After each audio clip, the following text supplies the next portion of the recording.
Hi students, welcome to our channel. So இந்த video 10th ஸ்டாண்டர்டுக்கு 10th standard உங்களுடைய public exam வரக்கூடிய 11ஆம் தேதி ஸ்டார்ட் ஆகுது இல்லையா? தமிழ் எக்ஸாம் ஃபர்ஸ்ட் நடக்க போகுது. இந்த தமிழ் எக்ஸாமுக்கான ஒரு 3 days ஸ்பெஷல் ஸ்டடி பிளான் தான் பார்க்க போகிறோம். இதை பார்க்கறதுக்கு மேலே நீங்கள் இன்னும் நம்ம சேனலை சப்ஸ்கிரைப் பண்ணலைன்னா பண்ணிக்கோங்க. இந்த வீடியோக்கு மறக்காம ஒரு லைக் போட்டு நம்மளுடைய வாட்ஸ்அப் சேனல்லையும் ஜாயின் பண்ணிக்கிறீங்க. வாட்ஸ்அப் சேனலுடைய லிங்க் இந்த வீடியோடைய டிஸ்கிரிப்ஷனில் தந்திருக்கேன். ஸோ 10th ஸ்டாண்டர்டுக்கு இந்த தமிழ் எக்ஸாமுக்கு இந்த 3 நாளில் எப்படி நம்ம ப்ரிப்பேர் பண்ணுறது, எல்லா எக்ஸாம்ஸ்க்குமே நம்ம ஸ்டடி பிளான் கொடுப்போம் சரியா?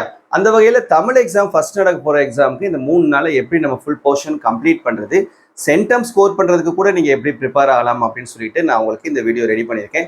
ஸோ தயவுசெய்து இந்த வீடியோ ஸ்கிப் பண்ணாமல் கடைசி வரைக்கும் பாருங்கள் சரியா? ஓகே, இப்போ 11ஆம் தேதி புதன்கிழமை உங்களுக்கு எக்ஸாம் நடக்குது. 8, 9, 10 இந்த 3 நாளில் நம்ம தமிழ் போர்ஷன் வந்து கம்ப்ளீட் பண்ணிடலாம் சரியா? 3 நாள் போதுமானது. இந்த 3 நாள் எப்படி படிக்கிறதுன்னு பாருங்க. இப்போ ஃபர்ஸ்ட் 8ஆம் தேதி சண்டே அன்னைக்குன்னு மார்னிங் 5:30 to 7:30 இயல் 1, 2, 3, 4ல் இருக்கக்கூடிய மனப்பாட பாடல் ஃபுல்லாக கம்ப்ளீட் பண்ணி முடிச்சிடும் சரியா? இந்த 4 இயலில் இருக்கக்கூடிய மனப்பாட பாடல்கள் மட்டும் அந்த டைமில் படிக்கணும்.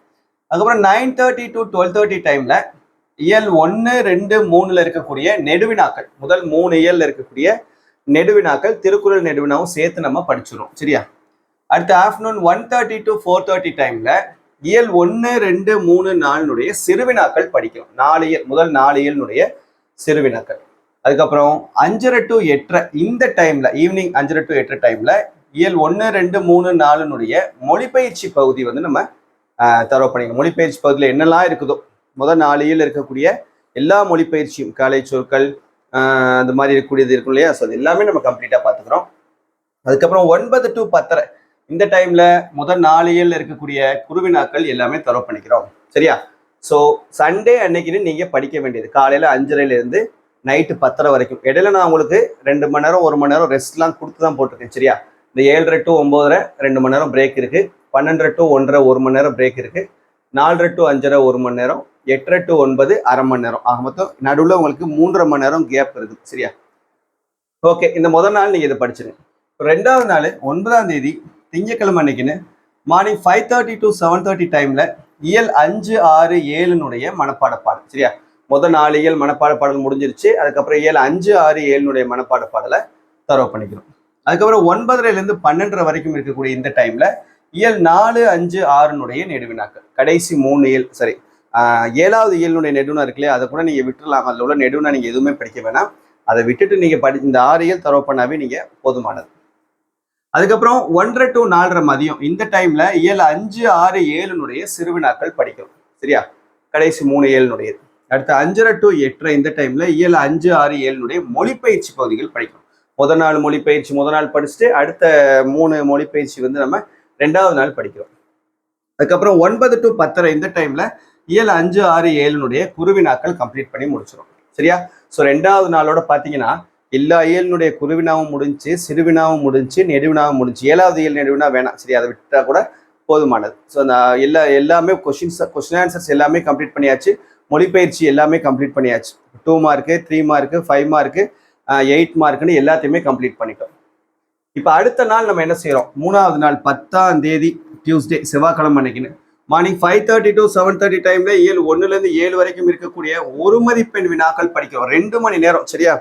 இந்த 5:30லேருந்து 7:30 வரைக்கும் இருக்கக்கூடிய இந்த 2 மணி நேரம் ஒவ்வொரு இயலையும் புத்தகத்துக்கு பின்னால் இருக்கக்கூடிய அந்த ஒரு மதிப்பெண் வினாக்களையும் interior questions, interior question, creative தமிழில் கிரியேட்டிவ்லாம் கேட்க மாட்டாங்க, இன்டீரியர் தான் கேட்பாங்க.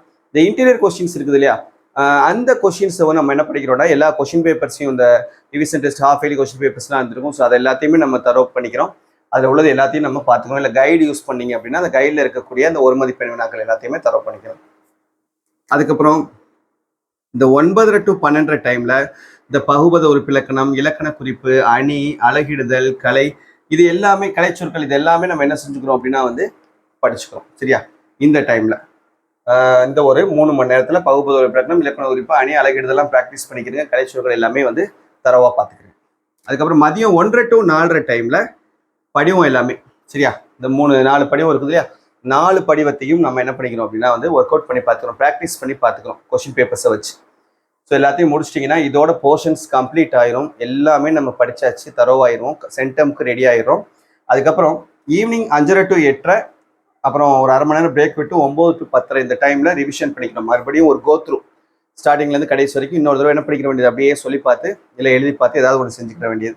அப்புறம் மறுநாள் எக்ஸாம் அன்னைக்கு 11ஆம் தேதி புதன்கிழமை காலையில் ஒரு 4:30 மணிக்கு எழுந்திரிச்சிட்டோம்னா 4:30 to 8 மணி வரைக்கும் ஒரு ரிவிஷன் கொடுத்துருங்க. ரிவிஷன் கொடுத்துட்டு எக்ஸாமுக்கு போங்க. நல்லபடியாக உங்களுக்கு எக்ஸாம்ஸ் வந்து எழுதலாம். சரியா? ஸோ நீங்கள் படித்தா தான் வரும், நீங்கள் படிக்கிறது மட்டும்தான் வரும். நல்லபடியாக படிங்க. அடுத்தடுத்து நம்ம சேனலில் கொடுக்கக்கூடிய வீடியோஸ் எல்லாத்தையும் கரெக்டாக ஃபாலோ பண்ணுங்கள். Important questions, mark scoring tip எல்லாமே நம்ம கொடுப்போம். அதில் சொல்லக்கூடியதை கரெக்டாக ஃபாலோ பண்ணிட்டு வந்தீங்கனாலே போதுமானது, நீங்கள் ஃபுல் மார்க்ஸ் ஸ்கோர் பண்ணிடலாம். சரியா? ஸோ இந்த வீடியோ மறக்காமல் உங்கள் ஃப்ரெண்ட்ஸ்க்கும் ஷேர் பண்ணி அவங்களையும் நம்ம சேனலில் ஃபாலோ பண்ணிக்க சொல்லுங்கள். தேங்க்யூ.